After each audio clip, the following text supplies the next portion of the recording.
والسلامة الشافي المرسلين. نجدد ترحابنا بجميع زوارنا الكرام في هذا الخبر الحصري الذي عنوانه موقع الكرواتي.com. الدنمارك تهزم مصر وتجبر على مواجهة السواد في مونديال اليد. خسر المنتخب المصري لرجال كرة اليد بقيادة المدير الفني الإسباني روبرتو غارسيا برناردو أمام نظيره الدنماركي بنتيجة 25-30 في ختام مباريات المجموعة الرابعة من الدور الرئيسي لبطولة العالم.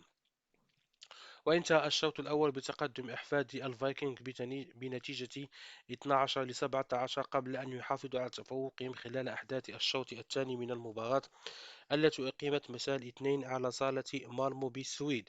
بهذه النتيجة تصدر منتخب الدنمارك المجموعة الرابعة برصيد 9 نقاط، فيما توقف رصيد الفراعنة عند ال8 نقاط في الوصافة. ومن المقرر أن يصطدم أبناء النيل في ربع النهائي مع المنتخب السويدي صاحب الأرض والجمهور الذي احتل صدارة المجموعة الثانية برصيد 10 نقاط، فيما يلعب المنتخب الدنماركي مع نظيره المجري صاحب الوصافة.